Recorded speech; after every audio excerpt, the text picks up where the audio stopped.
In this vid, I'm going to be reviewing Pokemaniac9510's Samurott Feraligatr deck.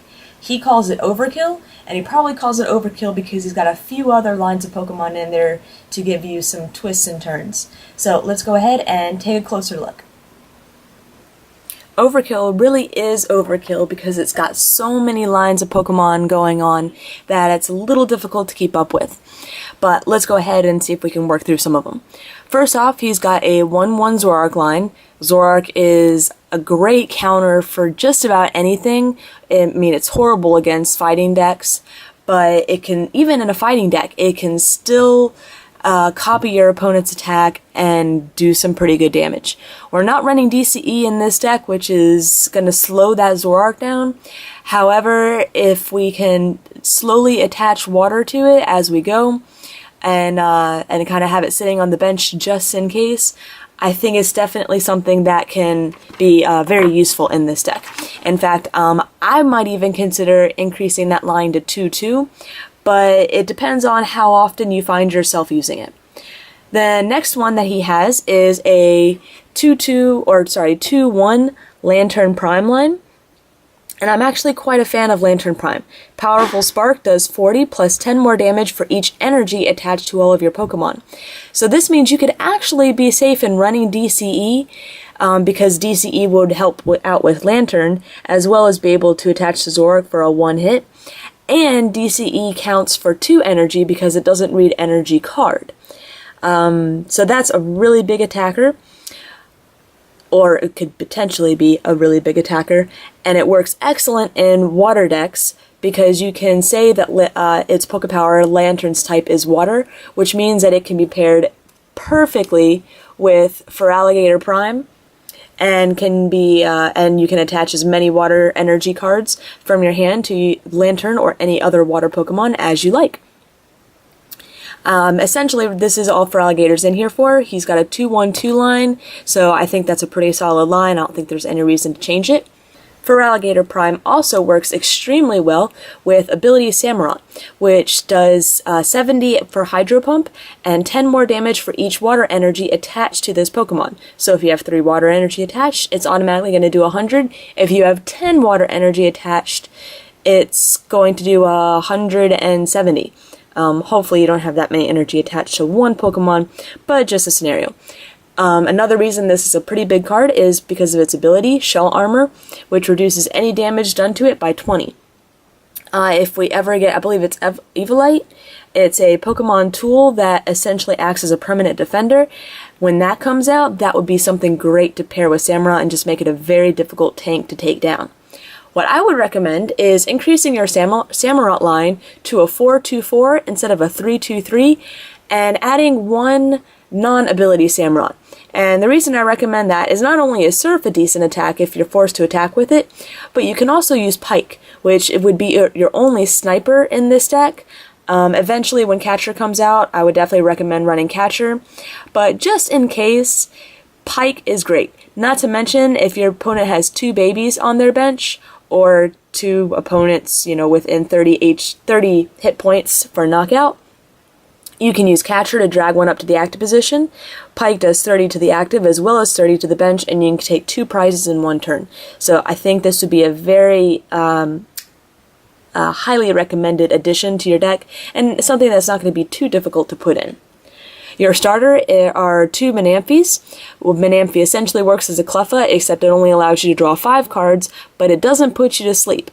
And it also has a much higher HP, so it can actually withstand an early attack or 2. And for a water deck, it works out very well. The one Pokemon there's a few Pokemon I think you could drop. Currently, you have a Girafarig in your deck, whose attack, I believe you're using this for its first attack for Show Off, which searches your deck for up to 2 basic energy cards, show them to your opponent, and put them in your hand. I think we can find energy cards with some trainers and supporters are what I have in mind, better than wasting an attack with Girafarig. But it was a very interesting idea. I just think we can do it a little more efficiently. You also have a 1/1 line of Suicune Entei Legend. Suicune Entei Legend essentially works like the Blastoise, where you can snipe anything you want for 100, and then you return 2 water energy to your hand. The problem is that I don't think this is very necessary. Yes, it's a big sniper, but with the release of Pokemon Catcher, you should be able to drag up things that you want to do big damage with your Samurott or Lantern, and even throwing in the Pike Samurott gives you that little sniper if you need it.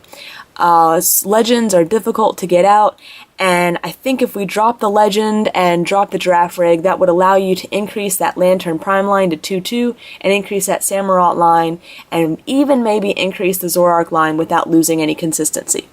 So let's take a look at your energy line. You have one fire, which is in there for the Suicune Entei Legend. Like I said, I suggest that you drop that, so I would also suggest that you drop the fire. You have one lightning in for the Lantern Prime. I would definitely recommend increasing that to 2, maybe even 3 lightning energies. If your 1 lightning is prized, that pretty much means you're not going to be able to attack with Lantern, and that's not going to be a good thing. You have 1 rescue energy. I don't know if rescue energy is really needed. If you keep it the 1/1 Zoroark and you're in a situation where you're going to need to use it more than once, that might be a good idea. But only running 1 lightning or 1 rescue energy in a deck means that the chances of you running into it when you need it are going to be pretty slim. So I would recommend either dropping that altogether or increasing it to 2. Well, I think probably increasing it to 2 would be more than enough. You have 10 water, which I think is a pretty good number. If you increase your rescue to 2 and increase your lightning to 2 or 3, I think that'll give you definitely enough energy in the deck to supply your needs. So let's take a closer look at your trainers and supporters, because this is where I think we can tweak it quite a bit. You have, let's see. You have a couple of good hand refreshers. You've got a couple of Pont. I love Pont. It's, I think, the most consistent. Oops, sorry for knocking the camera. Consistent of the hand refreshers, shuffling your hand and then drawing 6. There's also Juniper, which lets you discard. You're running 3 Juniper, though that worries me a bit because 3 Juniper is 21 cards. That's over a third of your deck, not including the cards you're discarding. This is a really good way to just fly through your deck, and I have a feeling you're going to be decking out quite a bit. So I would recommend decreasing the Juniper line to 1 or 2 and increasing your other hand refreshers like Pont and possibly even adding in a copycat or 2 to maybe 3 or 4. I don't see, unfortunately, any collector or dual ball. So depending on what you have at home, I would definitely recommend a combination of the 2 or 1 or the other depending on what you have. But I would definitely recommend 2 or 3 collector with 1 or 2 dual ball just to try and get those basic Pokemon out to get you going. That's really going to be a lot of the speed in this deck, is getting those basics out. You run 3 communication, which I think is a great number, especially pair that with Pokemon Collector. You search your basics and then you throw them right back in there for the evolutions that you want. You have 2 rare candy. I think that's an excellent number. You have the Samurott that can use it, as well as the Feraligatr. And you also have 3 Junk Arm, which can be used to reuse as rare candies if you do need them. You run Revive, and I don't think you really need Revive. I think you'd be better suited to run Flower Shop instead. I know it's a supporter, but it gives you 3 Pokemon and 3 energy to shuffle into your deck instead of just 1 basic. I like to see Revives in basic decks that run very powerful basics like Reshiram and Zekrom. In a deck like this that runs a lot of stage 2s, I like to see Flower Shop Lady instead. You do have some other ways of getting your energy from the discard pile. 1 Fisherman and 2 Energy Retrieval. I don't know if you really need all of that. I honestly think that maybe you could even drop the Fisherman, but definitely dropping the one of the Energy Retrievals and just making this maybe 1/1, or even dropping that all together and just having this 1. You have 10 water, and with the Flower Shop in there, I don't think you're going to have too many problems with energy, but then again, you just might. So 1, 2 at the max Energy Retrieval cards, or a combination of Fishermen, depending on what you prefer, I think would be good. And you can always Junk Arm for Energy Retrieval to use it again. You run one Judge, which I think might actually hurt this deck. You really want larger hands to draw that energy. I know it can disrupt your opponent, but I'm afraid that you're going to be stuck with it in your hand and not be able to do anything else and end up hurting yourself just as much. You run Pokemon Circulator, which is great for getting those sleeping babies out of the way, your opponent's active sleeping babies out of the way. But I think once Pokemon Catcher comes out, we can definitely swap that out for a few Pokemon Catchers. That will work much better. You have 2 Legend Box, which if you drop the Legend, you can drop the Legend Box. Obviously, you won't need those. And you run 2 Twins.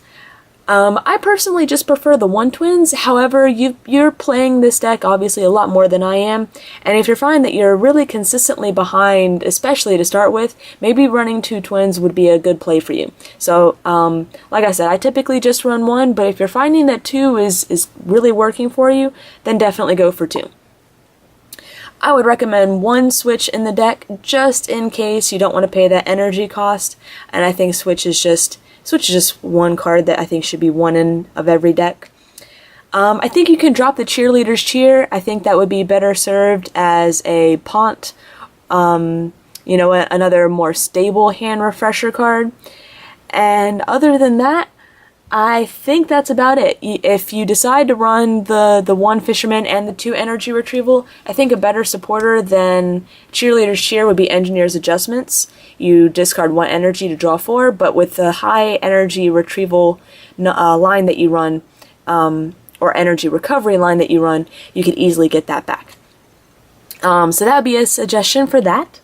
And I think that's about it. You can always throw in a couple of plus power for your Zoroark when you're matching up the Zekrom or the Reshiram, just to make sure you knock it out in 1 hit. But again, I don't think it's really needed. Obviously, the Reshiram you're going to be able to knock out quite easily. So it'll mainly be for the Zoroark the Zekrom, and hopefully they've already attacked you once without any defenders and have done a little damage to themselves. So I don't think that's a necessity. So I think that's about it. Thank you very much for submitting your deck, and it was really cool to meet you at Nationals. Yeah, this is one guy, I thought it was pretty cool to actually meet a YouTuber at Nats. So, Pokemaniac9510, really awesome guy. Definitely go check him out and sub to him. And like I said, thanks again for submitting your deck. And if anyone else would like their decks to be reviewed, just send me a PM with your deck list. And it'll take several days to get it uploaded because of the long upload line, but it will go up. So, thanks again for watching.